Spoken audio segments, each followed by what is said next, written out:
O que a igreja ensina sobre relíquias?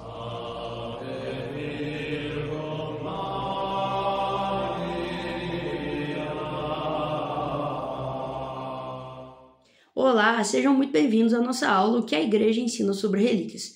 Para a aula de hoje, eu separei 7 afirmações ditas acerca da veneração a relíquias na igreja.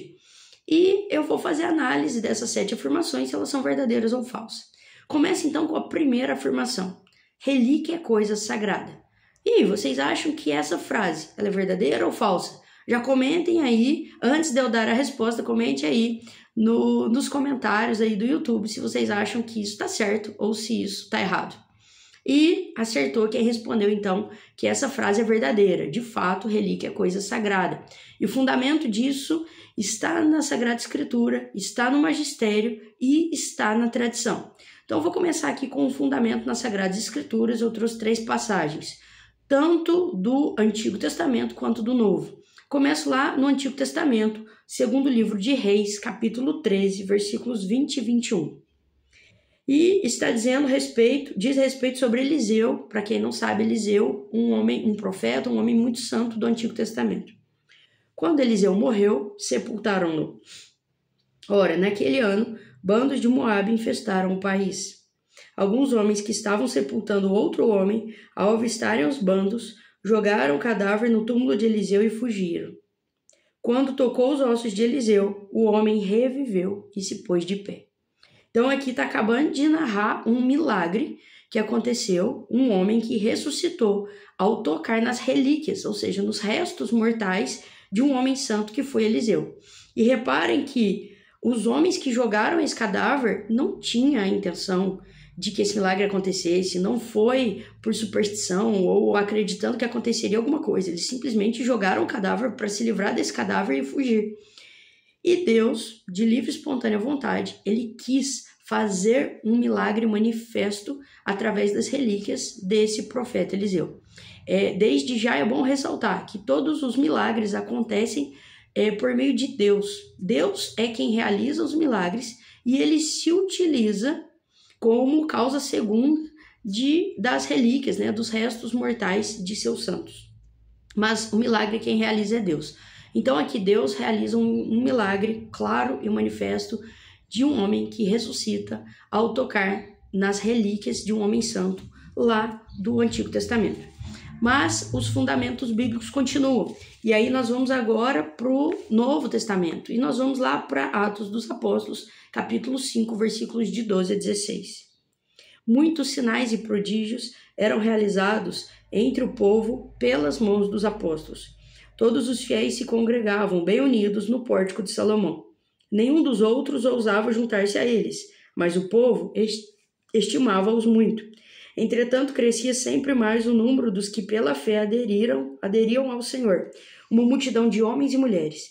Chegavam a transportar para as praças os doentes em camas e macas, a fim de que quando Pedro passasse, pelo menos a sua sombra tocasse alguns deles. A multidão vinha das cidades vizinhas de Jerusalém, trazendo doentes e pessoas atormentadas por espíritos maus, e todos eram curados. Aqui no caso, outro milagre manifesto, aliás, diversos milagres aconteceram por meio do corpo de Pedro. Na verdade, aqui a gente nem pode dizer ainda que é uma relíquia, porque relíquias são restos mortais e Pedro ainda era vivo, mas aqui Deus mostrando para nós que Deus honra o corpo dos seus santos. Então Pedro era um homem tão santo, e é por isso que lá em São Paulo pode dizer: já não sou eu quem vivo, é Cristo quem vive em mim. E é por isso que o corpo de Pedro, só de a sombra dele tocar nas pessoas, as pessoas eram curadas. Mas é porque ali já não era mais Pedro, era Cristo que vivia nele. E é por isso que Deus realizava esses milagres tão manifestos, a ponto das pessoas quererem que pelo menos a sombra de Pedro tocasse. E aí, falando de São Paulo também acontecia isso com ele. Tanto que é narrado nos mesmos Atos dos Apóstolos, agora capítulo 19, versículos 11 e 12.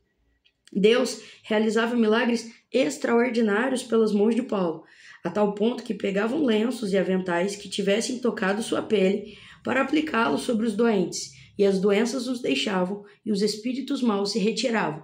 Aqui, mais uma vez, aqui deixa mais claro ainda, né? Que é Deus que realizava milagres. Não é Pedro, não é Paulo, não é Eliseu. É Deus quem realiza os milagres.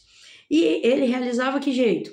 Pelas mãos de Paulo. De forma que as pessoas pegavam lencinhos, pedaços de pano que tinham tocado no corpo de Paulo, colocavam isso nas pessoas doentes, nas pessoas endemoniadas, e as pessoas eram curadas, as pessoas eram libertas de todos os males. Aqui é uma alusão à relíquia de terceiro grau, que mais para frente a gente vai ver que são tecidos que tocaram na relíquia de seus santos. Aqui no caso, mais uma vez, não se pode falar ainda de relíquia, porque Paulo ainda está vivo, né? E relíquia seria com relação a restos mortais de um homem santo. Mas aqui, então, são 3 passagens bíblicas que mostram que Deus, ele quer honrar o corpo dos seus santos, justamente porque já não é mais Pedro que vive, já não é mais Paulo que vive, é Cristo que vive neles. É o próprio Cristo que vive em seus santos. E nós temos também outros fundamentos, além dos fundamentos bíblicos, do próprio magistério, dos próprios ensinamentos da igreja, que está aqui no Código de Direito Canônico, que confirma isso, né, essa tradição da veneração das relíquias por meio do seu cânon 1237, que vai falar sobre a tradição de se manter relíquias sagradas nos altares. Então, o cânon 1237, no parágrafo 1º, vai dizer: os altares fixos devem ser dedicados e os móveis dedicados ou benzidos segundo os ritos prescritos nos livros litúrgicos. E o parágrafo 2º diz: conserve-se a antiga tradição de guardar sob o altar fixo relíquias de mártires ou de outros santos, segundo as normas contidas nos livros litúrgicos. Então, aqui mostra que relíquia é algo que está presente na tradição da igreja, e o próprio Código de Direito confirma isso, que existe uma tradição de se rezar a missa em cima das relíquias de seus santos. Para quem não sabe, a origem dessa tradição é porque nos 3 primeiros séculos da igreja houve uma imensa perseguição dos romanos contra os cristãos, e então não se podia ter igrejas como se tem hoje. Então as pessoas rezavam nas catacumbas, em cima dos túmulos dos mártires. Então as primeiras missas, elas foram celebradas ali, elas foram rezadas em cima do túmulo dos seus santos, em cima de fato dos restos mortais, das relíquias de seus santos.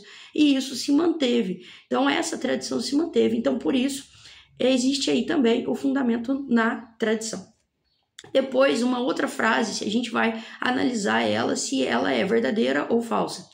E a frase é o seguinte: tudo, né, toda essa veneração a relíquias, a veneração aos santos, tudo isso é em função de Cristo. E essa frase está corretíssima, verdadeira. O próprio Catecismo da Igreja Católica, no parágrafo 1161, ele diz o seguinte, que as imagens sacras da Santa Mãe de Deus, as imagens dos santos, todo esse culto, tanto à Santa Mãe de Deus quanto aos santos, significam o Cristo que é glorificado neles. Então, quando nós cultuamos um santo, cultuamos a própria Santíssima Mãe de Deus, nós estamos ali, naquele ato, adorando a Deus. Então, eu venero um santo. Aqui eu estou aqui na presença de algumas relíquias, e daqui a pouco eu vou mostrar aqui mais de perto para vocês essas relíquias. Quando eu faço um ato de veneração a essas relíquias, eu estou adorando a Deus. Por quê? Porque todos esses santos aqui presentes, né, essas relíquias presentes, ali, todas elas significam o Cristo que é glorificado neles. E depois, no mesmo Catecismo da Igreja Católica, um pouquinho para frente, no parágrafo 1173, ele diz o seguinte: quando, no ciclo anual, a Igreja faz memória dos mártires e dos outros santos, proclama um mistério pascal, naqueles e naquelas que sofreram com Cristo e estão glorificados com Ele, e propõe seu exemplo aos fiéis, para que atraia todos ao Pai por Cristo, e por seus méritos impetre os benefícios de Deus. Então, olha que interessante. Quando a igreja faz memória de seus santos ou de seus mártires, né, eu estou gravando isso aqui no mês de julho, então tem diversos santos que a igreja comemora em julho. Todas as vezes que tem uma missa votiva de algum santo, seja ele qual for, o que a igreja está fazendo? Ela está propondo para os fiéis naquela missa, né, uma missa votiva à própria Santa Zélia e São Luís Martã, que é dia 12 de julho, Quando a igreja, então, faz uma missa votiva de Santa Zélia de São Luís Martin, missa votiva de Santa Teresinha do Menino Jesus, missa votiva de Santo Antônio, a igreja propõe ali para os fiéis seu exemplo, para que atraia todos a quem? Ao Pai, por Cristo. Então, quando a igreja faz uma celebração votiva de um santo, ela está propondo para os fiéis que aquela vida daquele santo é exemplo para nós fiéis, para que nós sejamos atraídos ao Pai. Então é muito importante isso, que o culto aos santos, a nossa veneração aos santos, a nossa devoção aos santos, elas não podem morrer no santo. A devoção ao santo, essa devoção tem que de alguma forma nos aproximar de Deus. Senão ela se torna simplesmente uma superstição ou algo sentimentalista. Às vezes a gente escuta, né, as pessoas com frases bem sentimentais. Santa Teresinha do Menino Jesus é minha amiguinha do céu. Dá certo, é até bonito, né, que a pessoa tenha de fato os santos como amigo dos céus. Mas é importante entender o que nessa devoção te aproxima de Deus. Porque não pode ser algo simplesmente sentimental. Quando eu tô triste, então, ao invés de desabafar com um amigo, eu desabafo com Santa Teresinha, a minha amiguinha do céu. Não pode ser só isso. Toda devoção aos santos, ela tem que, de alguma forma, nos aproximar de Deus. E é o que nós fazemos aqui no Instituto quando nós saímos pela cidade com as relíquias dos santos. Em cada casa que a gente chega, a gente conta um pouco a história, né? Aqui eu tenho, ao meu lado, uma relíquia de 1º grau de Santa Teresinha do Menino Jesus. Ao lado, no relicário ao lado, uma relíquia de 1º grau de seus pais, Santa Zélia e São Luís Martin. E ao lado, o 3º relicário, uma relíquia de 1º grau do Beato Carlo Acutis. Cada casa que a gente chega, que a gente conta a história ou do Beato Carlo Acutis, ou da família Martin, né, que é o pai, a mãe e a filha Santa Teresinha, nós apresentamos para essas pessoas, como a igreja pede, um exemplo aos fiéis, para que isso aproxime de Deus. Então, de que forma que essa família pode me aproximar de Deus? Essa família frequentava a missa todos os dias, essa família recebia a confissão com frequência, essa família tinha grande devoção ao sacerdócio, essa família rezava junto o Santo Terço todos os dias, essa família era aberta à vida, como ainda nos ensina a igreja, confirmada depois na encíclica Humanae Vitae do Papa São Paulo VI. Então, são ensinamentos da igreja e que a vida dos santos, elas nos servem como exemplo. A vida do Carlo Acutis, quando nós chegamos na casa das pessoas e apresentamos a vida do Carlo era alguém que se confessava toda semana, Carlo ia à missa todos os dias, Carlo tinha uma vida sacramental, ele tinha direção espiritual, Carlo leu o Catecismo da Igreja Católica inteiro aos 7 anos de idade. Quando a gente apresenta isso, a gente está apresentando para as pessoas um exemplo a ser seguido, para que essas pessoas se aproximem do Pai. E não que seja simplesmente algo que morre no santo. Não é de forma alguma para que isso vire uma superstição. Que triste é pensar que pessoas às vezes acham, nossa, olha, a relíquia vai passar na minha casa, isso vai dar sorte, né? Deixa eu tocar para obter algum tipo de benefício, sei lá. Não é isso que é para ser a devoção ao santo. Se acaso acontecer algum milagre, alguma graça, e Deus quiser realizar algo grandioso, ótimo, louvado seja Deus, maravilha, mas não é essa a finalidade. Quando nós vamos nas casas das pessoas, a nossa finalidade é propor para essas famílias que estão recebendo essas relíquias, essa família, Martin, o Beato Carlo Acutis, como um exemplo de vida a ser seguido. E é por isso que muitas vezes, infelizmente, os protestantes acabam tendo razão. Eles não têm razão, mas eles têm suas razões quando eles dizem que os católicos idolatram relíquias ou idolatram santos. Porque muitas vezes acabam que eles veem católicos que têm uma noção muito errada de devoção e que tem algo realmente como supersticioso. E aí os protestantes veem esses católicos fazendo suas devoções de forma errada, e aí os protestantes acabam generalizando, como se isso fosse o ensinamento da igreja, e de forma alguma isso é. Tudo é em função de Cristo. Depois uma terceira frase, relíquia de 1º grau, quem consegue? Só bispo. E vocês? Vocês acham que essa frase é verdadeira ou falsa? Essa frase é falsa. Não é só bispo que consegue relíquia de primeiro grau. E aí é preciso diferenciar relíquias insígnes de relíquias não insígnes. E onde está essa diferenciação? Essa diferenciação está numa instrução chamada Instrução sobre as Relíquias na Igreja, Autenticidade e Conservação. Esse documento oficial do magistério foi publicado pelo Dicastério das Causas dos Santos em dezembro de 2017. Nesse documento, ele diferencia relíquia insígne de não insígne. Eu vou até ler para vocês essa diferenciação, vou ler na íntegra e depois eu comento. Tradicionalmente, são consideradas relíquias insígnes os corpos dos beatos e dos santos, ou partes notáveis dos mesmos corpos, ou todo o volume das cinzas derivadas da cremação. A estas relíquias, os bispos diocesanos, os eparcas, quantos a estes são equiparados pelo direito e a congregação das causas dos santos, reservam um especial cuidado e vigilância para lhes assegurar a conservação e a veneração, e para lhes evitar os abusos. São, portanto, guardadas em urnas próprias, sigiladas e colocadas em lugares que lhes garantam a segurança, respeitem a sacralidade e lhes favoreçam o culto. Então, aqui, nesse primeiro parágrafo, ele fala sobre as relíquias insígnes. Então, resumindo, o que são relíquias insígnes? São os corpos dos santos ou beatos, aqueles corpos que estão intactos, como o próprio corpo do beato Carla Cutts, que ficou intacto.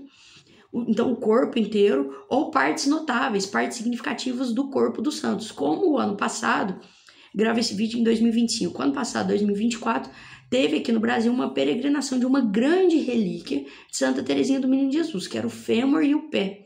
Então, era uma grande urna. Então, esses grandes pedaços, esses pedaços consideráveis, ou até o corpo todo do santo quando ele está intacto, esses pedaços todos são consideradas, então, relíquias insígnes. E aí, de fato, aqui fala que a estas relíquias, os bispos diocesanos, os eparcas, reservam especial cuidado e vigilância. Então, de fato, essas relíquias, elas ficam sob cuidado e vigilância de bispos. Nenhum leigo vai conseguir ter o corpo intacto do beato Carla Cutts, de forma alguma. Nenhum leigo vai conseguir ter na sua casa o fêmur de Santa Teresinha do Menino Jesus. Mas o que nós leigos podemos ter? E aí, no parágrafo seguinte, o documento vai falar sobre as relíquias não insígnes. E aí eu vou ler também na íntegra. São consideradas relíquias não insígnes pequenos fragmentos do corpo dos beatos ou dos santos, ou também objetos que estiveram em contato direto com as suas pessoas. Devem ser possivelmente guardadas em caixas lacradas. De todo modo, serão conservadas e honradas com espírito, evitando-se qualquer forma de superstição e de ilícito comércio. Então, relíquias não insígnes são o quê? São os pequenos fragmentos do corpo de beatos ou santos. Então, aqui eu tenho, por exemplo, essa relíquia de primeiro grau de Santa Teresinha do Menino Jesus. Vou aproximar para vocês verem. Olha aqui, bem lá no meio, tem um pequenino fragmento, bem pequenininho, do corpo de Santa Teresinha. Então, é um pequeno fragmento da veste mortuária, que ela estava, o hábito mortuário dela, que ficou grudado um pedacinho de carne. Gente, isso são relíquias não insígnes, são pedaços bem pequenininhos. Vocês reparem que nesse parágrafo não fala nada que deva ficar com bispos, apenas diz que elas devem ficar lacradas. E de fato, não vou abrir aqui para vocês, mas esses relicários, né, dentro deles tem uma teca, que é onde fica a relíquia em si. Essa teca ela é lacrada, ela já chega para nós lacrada. E, inclusive, quem rompe esse lacre e abre essa teca é excomungado. Então, nós não abrimos essa teca do jeitinho que ela chegou para a gente simplesmente comprou o relicário para conservar de uma forma mais nobre e colocamos a teca dentro do relicário. Então, de fato, elas ficam lacradas, devidamente lacradas. E o parágrafo não fala nada sobre bispo, não fala nada sobre eparca. Os leigos podem, então, ter essas relíquias de primeiro grau, esses pequenos fragmentos, essas relíquias chamadas não insígnes, evitando-se, claro, qualquer forma de superstição, como eu disse já, e de ilícito comércio. Então, obviamente, não vou vender essas relíquias, né? Nós não vamos vendê-las. Depois, então, um próximo documento que vai falar ainda de relíquia insígne, tá lá o Código de Direito Canônico, no seu cânon 1190. Então, olha o que ele fala. Não é permitido vender relíquias sagradas. Parágrafo 2º. As relíquias insígnes, então estou falando das insígnes, ou outras que sejam honradas com grande veneração pelo povo, de modo algum se podem alienar validamente nem transferir perpetuamente sem a licença da Sé Apostólica. A prescrição do parágrafo 2º aplica-se também a imagens que se honram em alguma igreja com grande veneração do povo. Então, as relíquias insígnes, elas não podem ser transferidas sem a licença da Sé Apostólica, certo? Como eu disse, então, o fêmur de Santa Teresinha, o corpo intacto do Carlo Acutis, isso não pode ser transferido. O corpo mesmo do Carlo Acutis foi transferido. O Carlo morre em Milão, mas ele tinha pedido para ser sepultado em Assis. Então, o corpo dele essa grande relíquia foi transferida para Assis. Mas, é lógico que teve a licença da Sé Apostólica para que isso aconteça. Depois, uma quarta frase agora, a gente vai analisar se ela é verdadeira ou falsa. Não se pode sair com relíquias de 1º grau, apenas de 2º grau. As relíquias de 1º grau ficam no santuário e as de 2º grau podem peregrinar. Vocês acham que essa frase é verdadeira ou falsa? Comentem aí embaixo nos comentários. Essa frase, ela é falsa. Por quê? Essa frase, ela dá a falsa impressão de que existe uma hierarquia entre as relíquias. Então, quando eu falo, por exemplo, a relíquia de 1º grau, ela fica quietinha num santuário. Só a de 2º é que pode sair peregrinando. Quando eu falo isso, eu dou a impressão que a relíquia de 1º grau, ela é mais importante. Ela é hierarquicamente superior a uma relíquia de 2º grau. Isso não é verdade. As relíquias, elas são divididas, então, em 3 graus. Apenas para organização pastoral. Então, relíquia de 1º grau são pedaços mesmo do corpo dos seus santos, fio de cabelo, pedaço de osso, pedaço da veste mortuária que ficou grudado um pouco de carne. Relíquias de 2º grau são pertences daquele santo. Então, eu não sei aí quem acompanha o padre Fábio Vieira, ele é chamado o padre do Carlo. Então, ele tem prova de matemática do Carlo Acutis, ele tem caderno de geografia, ele tem camiseta, ele tem o capacete que o Carlo andava de bicicleta. Isso tudo são relíquias de 2º grau, são pertences do santo.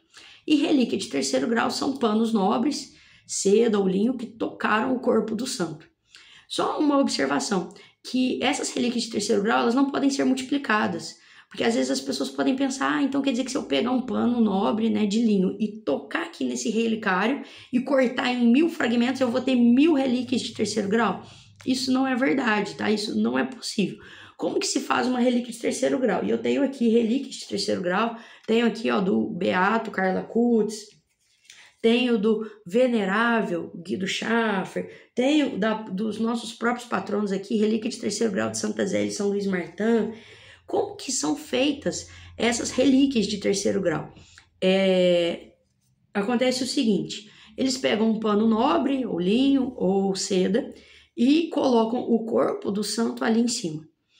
Esse corpo os restos mortais ficam ali, de um dia para o outro. No dia seguinte, eles celebram uma missa em cima desse pano, né, como toalha ali do altar, e depois eles recortam esses paninhos e fazem as relíquias. Então, quem faz essa relíquia é a igreja. São padres designados para fazer isso.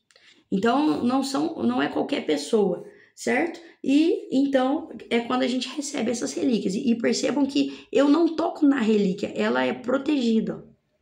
Ela é protegida, eu não toco nela. Ela também vem lacrada. Da mesma forma que a relíquia de 1º, a de 2º grau é lacrada, a de 3º grau ela também tá lacrada aqui, ó, por meio desse adesivo. Quando eu toco no adesivo que tá por cima. Eu não toco na relíquia em si. Então as relíquias, tanto de 1º quanto de 2º e de 3º grau, não existe nenhuma previsão em nenhum documento da igreja, nenhuma previsão de hierarquia. Então, por exemplo, aqui eu sou da Diocese de Guaxupé, nós temos aqui na nossa Diocese o Santuário de Cássia, que tem relíquia de 1º grau e de 2º grau de Santa Rita. Atualmente eles têm feito da seguinte forma, a relíquia de 1º grau, ela fica lá no santuário, de modo que quem vai lá tem uma relíquia lá para poder rezar, e existe uma relíquia de 2º grau, que ela fica peregrinando nas paróquias da Diocese. Poderia tranquilamente acontecer o oposto, sem nenhum problema. A relíquia de segundo grau, ela ficaria parada lá no santuário para a veneração dos fiéis que forem até lá, e a relíquia de primeiro grau, ela poderia peregrinar pelas paróquias da diocese. Não tem nenhuma diferença. Poderia tranquilamente acontecer o contrário. Não existe uma hierarquia. Falar, não, a de segundo, ela é de segunda classe, ela é menos importante, ela pode peregrinar, de forma alguma. Não existe essa hierarquia entre as relíquias. A igreja nos ensina que quando estamos na presença de uma relíquia, é como se estivéssemos na presença do túmulo dos seus santos. Então, é como se estivesse mesmo ali diante do túmulo de Santa Zélia, de São Luís, de Santa Teresinha, do Beato Carlo Acutis. Então, tanto faz ser primeiro, segundo ou terceiro grau, certo? Depois, uma quinta frase que a gente vai analisar se ela é verdadeira ou falsa. Relíquia de santos é apenas de igreja para igreja e não de casa para casa. Isso também poderia até se aplicar com relação às relíquias insígnes. De fato, por exemplo, o corpo intacto do Carlo Acutis, se algum dia ele peregrinar, ele não vai sair de casa em casa, ele vai de igreja em igreja. Da mesma forma que o ano passado, a relíquia grande de Santa Teresinha, que foi o fêmur e o pé, não foi nas casas das pessoas, foram de igreja para igreja. Isso se aplica às relíquias insígnes. As relíquias não insígnes, isso não se aplica. As relíquias insígnias, elas são dadas aos leigos justamente para fomentar, para incentivar o culto aos santos. Sobre o culto aos santos, o Código de Direito Canônico, no cânon 1186, diz: para fomentar a santificação do povo de Deus, a Igreja recomenda a veneração peculiar filial dos fiéis à bem-aventurada sempre Virgem Maria, Mãe de Deus, que Jesus Cristo constituiu mãe de todos os homens, e promove o verdadeiro e autêntico culto dos outros santos. E aí, de novo, vai falar aquilo que já tinha falado no catecismo, com cujo exemplo os fiéis se edificam e de cuja intercessão se valem.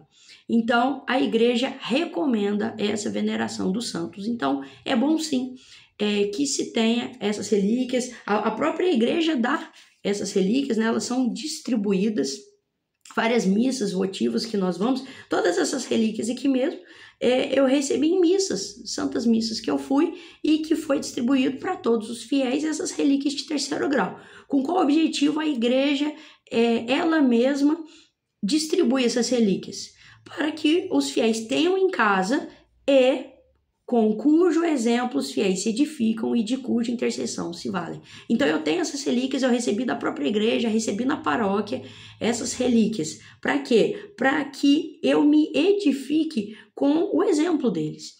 Para que vendo essa relíquia do Beato Carlo Acutis, eu me edifique com o exemplo dele e que eu me valha da intercessão dele. Então, a própria igreja, ela dá essas relíquias.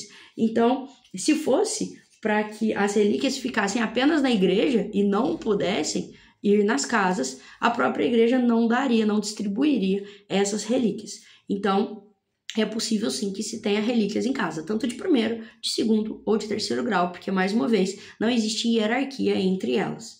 Apenas existiria se fosse insigne e não insigne, e aí sim existe uma diferença de tratamento, como eu já expliquei. Depois, uma sexta frase, uma sexta afirmação sobre relíquias. Será que é verdadeira ou falsa? Não se pode venerar relíquias de beatos, apenas de santos. Então, nós temos aqui, por exemplo, uma relíquia de primeiro grau do Beato Carlo Acutis. Vou mostrar aqui bem pertinho para vocês. Relíquia de primeiro grau do Beato Carlo Acutis. A canonização dele já está marcada, mas por enquanto, nesse momento estou gravando esse vídeo, ele ainda é beato.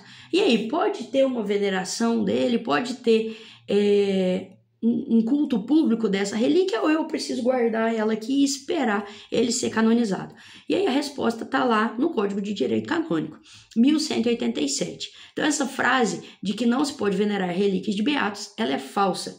1187 diz: só é lícito venerar com culto público os servos de Deus, que foram incluídos pela autoridade da igreja no álbum dos santos ou beatos. Então, só é lícito venerar com culto público os santos e beatos. Se fosse um venerável, se fosse um servo de Deus, ainda não poderia ter um culto público. Então, se por um acaso eu tivesse uma relíquia aqui de 1º grau, né? Ou como eu tenho de 3º grau do venerável Guido Schaffer. De fato, eu não posso promover um culto público com essa relíquia do Guido Schaffer, por ele ser venerável, né? Então, eu tenho que esperar ele ser beatificado, como está aqui no 1187. Então, essa relíquia do Beato Carla Cutz, ela pode sim ser venerada com culto público. Depois, uma última frase, para a gente analisar se ela é verdadeira ou falsa, e acho muito importante destacar isso. Deixei por final, não por ser menos importante, mas para eu poder até me estender um pouco mais sobre esse assunto, que é sobre o cuidado que nós devemos ter com relíquias falsas. Gente, todas as relíquias, pelo menos todas essas aqui que nós recebemos de 1º grau, elas vieram com um certificado de autenticidade. Essa veio da própria França, essa relíquia ela veio do Carmelo de Lisieux, essa veio do Santuário de Lisieux. E essa relíquia foi um padre aqui do Brasil mesmo que nos doou. Todas as relíquias vêm com certificado de autenticidade. E de fato é necessário ter muita prudência. Tanto que existe um crime que fala sobre essa falsificação de documentos eclesiásticos. Esse crime está lá no 1391 do Código de Direito Canônico e ele diz o seguinte: pode ser punido com pena justa em conformidade com a gravidade do delito. Primeiro, quem fabricar um documento eclesiástico público ou falso, ou viciar, ou destruir, ou ocultar um documento verdadeiro, ou utilizar um documento falso ou viciado. Parágrafo 2º. Quem utilizar em assunto eclesiástico outro documento falso ou viciado. Então, é um crime canônico. E se existe esse crime, se existe essa previsão, é porque há pessoas que cometem.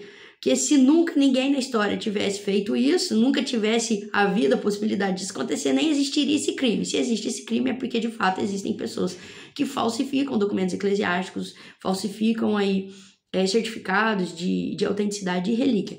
Então, é necessário ter muita prudência. E aí, sobre prudência. A igreja, ela é extremamente prudente. Essa é a primeira atitude da igreja todas as vezes que surge qualquer boato. Então, surgiu lá, tal pessoa apareceu para ela Nossa Senhora. Qual que é a primeira reação da igreja? Muita prudência.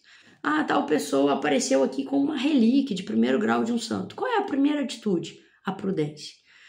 Tal pessoa morreu, ela é santa. Qual é a primeira atitude da igreja? Prudência. E aí, para falar sobre prudência, eu vou falar sobre a própria vida do Beato Carla Cutz, como se deu o processo dele de beatificação, de canonização, para falar um pouco sobre a importância de termos prudência. E por isso que os nossos sacerdotes, eles são muito prudentes quando aparece algo assim. Ou de alguém que tem alguma relíquia, ou de alguém que diz ter visto Nossa Senhora, ou de alguém que morreu e todo mundo atribui a essa pessoa uma santidade. Então, os padres, e corretíssimos, estão muito corretos, eles são muito prudentes. Como que se deu com a vida do Carla Cutz, né? Da onde que surgiu que ele é santo? Eu vou contar a história do Carla Cutz, mas isso serve para qualquer outro santo. A igreja agiu dessa forma com todos os outros santos. Carla Cutz, então, para quem não sabe, ele morre aos 15 anos com uma leucemia fulminante do tipo M3. Foi internado numa terça, de quinta para sexta ele já morreu na mesma semana. Algo muito rápido. Antes de morrer, ele pede para se confessar. Um padre desconhecido lá no hospital, que não conhecia Carlo não conhecia o padre, ele não conhecia a família. Esse padre atende Carlo em confissão, Carlo confessa. Quando o padre sai, ele diz para a mãe do Carlo, a dona Antônia: seu filho é santo. A mãe escuta aquilo, é lógico que não é todos os dias que a gente escuta uma coisa dessa. Ela guarda aquilo em silêncio, como fez Nossa Senhora, guardava as coisas no silêncio do seu coração. Carlo, pouquíssimo tempo depois, morre. Na missa de corpo presente, a missa está lotada de pessoas desconhecidas, lotada de mendigos. A família do Carlo, para quem não sabe, era uma família trilhardária. Dona Antônia não faz a menor ideia de onde todos aqueles mendigos conheciam Carlo. E ali já começam, então, relatos de graças atribuídas à intercessão de Carlo. Dona Antônia, mais uma vez, prudente, guarda aquilo em silêncio. Vai para casa após o enterro do filho. começa a acontecer dela abrir a porta de casa e ter ali bilhetinhos, papéis, agradeço por graça alcançada, flores, velas, pedidos de oração. Dona Antônia acha aquilo estranho, recolhe. No dia seguinte, tudo de novo. Começa a aparecer papéis, velas, flores, pedidos de graças, testemunhos de graças alcançadas, agradecimentos. Dona Antônia então pega isso tudo e reporta tudo ao bispo dela.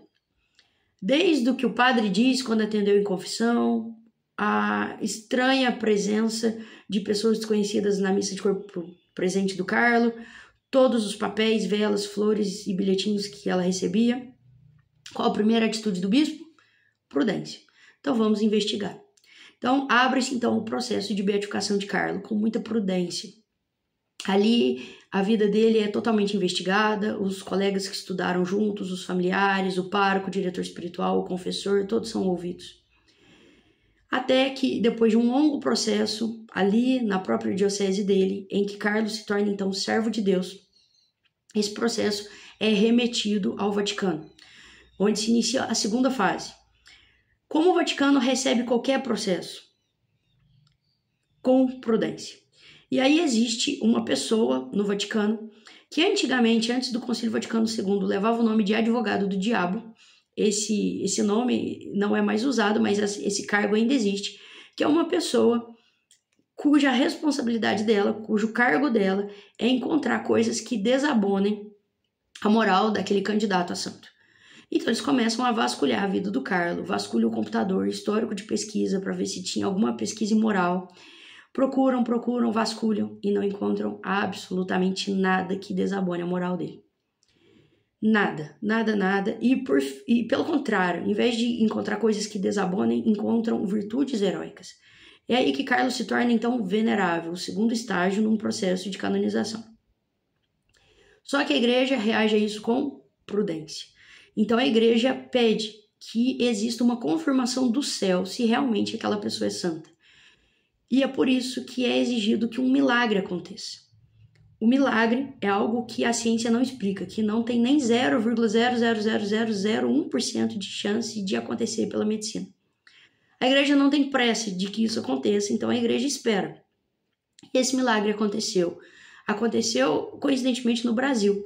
Um menino de Campo Grande chamado Mateus, ele nasceu com um pâncreas com um defeito muito grave, o pâncreas dele era em formato de Y. Ele não se alimentava, ele passava muito mal, tudo que ele comia ele vomitava, ele estava ficando muito fraco e muito provavelmente não sobreviveria. O vô leva o Mateus a uma missa das crianças, em que o pároco vai dar uma bênção especial para as crianças, com uma relíquia do até então venerável Carlo Acutis. O padre dá a bênção e nessa bênção o vô pede pela cura do neto, do Mateus. Esse menino chega em casa e ele pede para comer, não vomita. Eles fazem um exame de imagem e percebem que o pâncreas dele voltou ao formato 100% normal. Um pâncreas em formato de Y, e tem todas as provas da imagem do pâncreas em formato de Y, que de repente se torna um pâncreas em formato normal. Evidentemente a ciência não explica isso, e aí os médicos fazem laudos e enviam para o Vaticano. Qual é a reação do Vaticano ao receber esses laudos dos médicos do Mateus? Prudência. Então eles pedem uma nova junta médica para que analise, outros médicos que não tem nada a ver com o Mateus, outros médicos analisem aqueles exames. E aí, de fato, eles veem que não existe nem 0,00001% de chance disso acontecer. De um menino nascer com um pâncreas em formato de Y e de repente esse pâncreas lá dentro se transforma num pâncreas em formato normal, sem nenhum procedimento cirúrgico. Então a igreja, e veja a prudência da igreja, toda essa análise, um milagre óbvio, a igreja levou 6 anos para realmente confirmar que aquilo era um milagre. Então, Carlo Acutis recebe o título de beato. Só que a igreja pede, então, mais um milagre, mais um sinal, mais uma confirmação do céu de que, de fato, o beato Carlo Acutis é santo. E aí é necessário mais um milagre para a canonização. Esse milagre veio em 2020, uma colombiana que estava na Itália, andando de bicicleta, caiu, bateu a cabeça, teve traumatismo craniano. Foi para o hospital às pressas, os médicos falaram não vai sobreviver e se der muita sorte, se sobreviver, vai vegetar pro resto da vida, não vai andar, não vai se mexer, não vai falar, não vai enxergar. A mãe, então, corre em Assis e pede diante do túmulo do Carlo um milagre para a filha.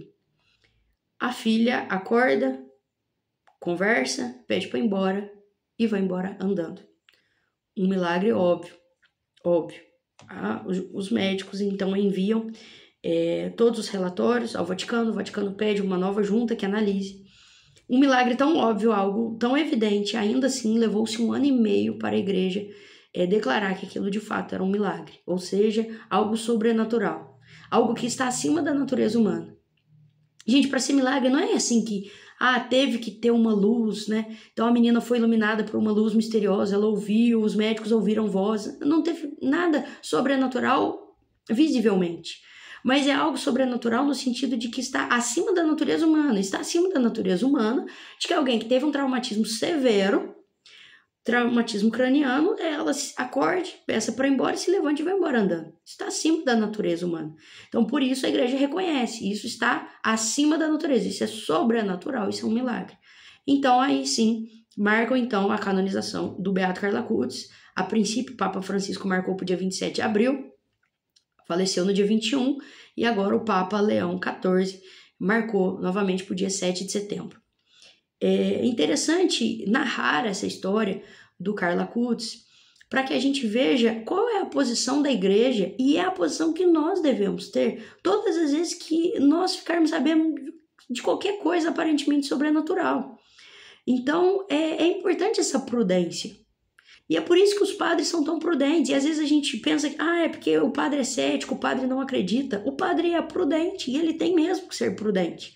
Então sai aí uma notícia. Nossa Senhora apareceu para tal pessoa.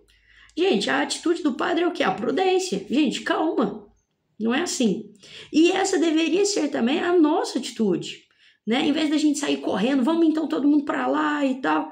Gente, tenhamos prudência.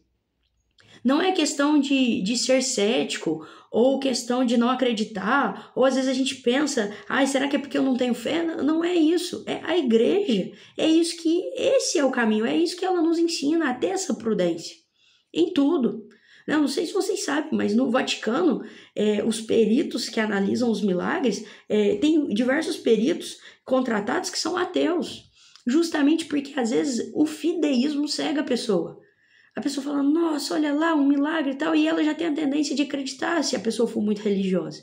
Então, eles querem pessoas ateias para falar, não, pessoas racionais que vão falar, não é possível, vamos analisar isso aqui. Porque é muito sério. Então, é muito sério alguém dizer, por exemplo, eu estou aqui com a relíquia de um santo. Porque se existe um crime de falsificação, é porque, infelizmente, tem pessoas que de fato falsificam. Então, é necessária essa prudência em todos os âmbitos da religião. Prudência quando aparecer alguém dizendo que tem relíquias, né? Tem que ter esse certificado de autenticidade.